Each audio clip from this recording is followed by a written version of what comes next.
Hey guys, Steve here from Steve's Tech Channel. So school just started about a week ago for everyone in the States, and we can't really do anything about it. All we really have to do is just go.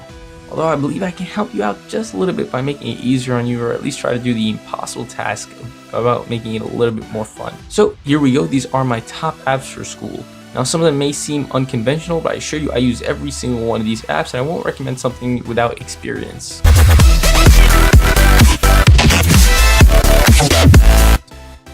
So let's start off with one of my favorite ones, MathWay. So if you have a mathematical problem, whether it be pre-calc, algebra 2, or even calculus, MathWay can help you. It can do tons of stuff such as simplify and factor, overall make your life a little bit easier. Now it doesn't give you step-by-step directions, it only gives you the answer, and you have to be a member in order for it to give you step-by-step directions on how it did it. But regardless, if you have the correct answer, you should be able to figure out how it's done. If not, then I really recommend you should invest in a membership. It's really cool. Step number 2 is a teacher's worst enemy, Wikipedia. The Wikipedia app is relatively new, the new one, and it's pretty awesome. You can swipe through pages easily.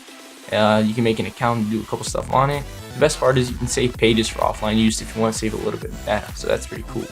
The next app deals with any English class you have in particular, and that's the SparkNotes app. Unfortunately, I couldn't get the SparkNotes app to work on my phone, using the Nexus 5 at the time, but I kid you not, this app is amazing, and I, no joke, have not read an English class assigned novel in about 3 to 4 years. And the app is almost an exact replica of the website, so you can still use the website. The only difference is something cool in the app is you could actually save a novel for offline use, so that's awesome.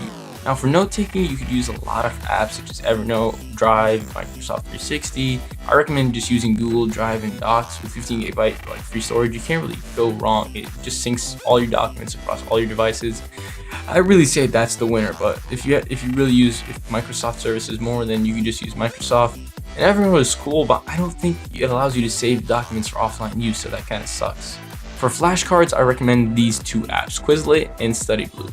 Now StudyBlue is the more advanced one, but if you really just want one that does it all, Quizlet is a boss. You can find everything on here. You can even find some of your quizzes and tests if teachers actually just do get them from a book, then you can find them on Quizlet sometimes.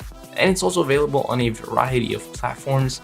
And the only thing is that the testing is not really that advanced in it, but whereas the StudyBlue is really awesome when it tests you.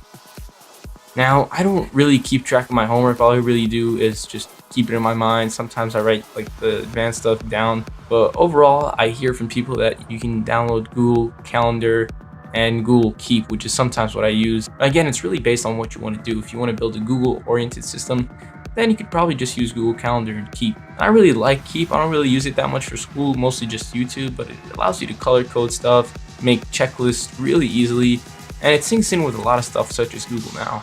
Now, obviously, whenever you need a break, I just recommend iFunny. It's just really quick, 1, 2, 3, and you're done. And that's not like Reddit. Reddit just keeps you on there forever. So the next app is one of the unconventional ones, which is 90 Night. Now this app, all you have to do is enter your sleep time or your wake time, and then you'll get the vice versa. This makes sure that you wake up at the right time in your sleeping cycle and you don't get all cranky and stuff, and you're just ready for school in the morning. Now if you don't have a scanner, or you just need to scan documents really quickly, like you need to scan somebody's notes, and instead of just taking a picture of them and making them really hard to transfer, you can just use CamScanner.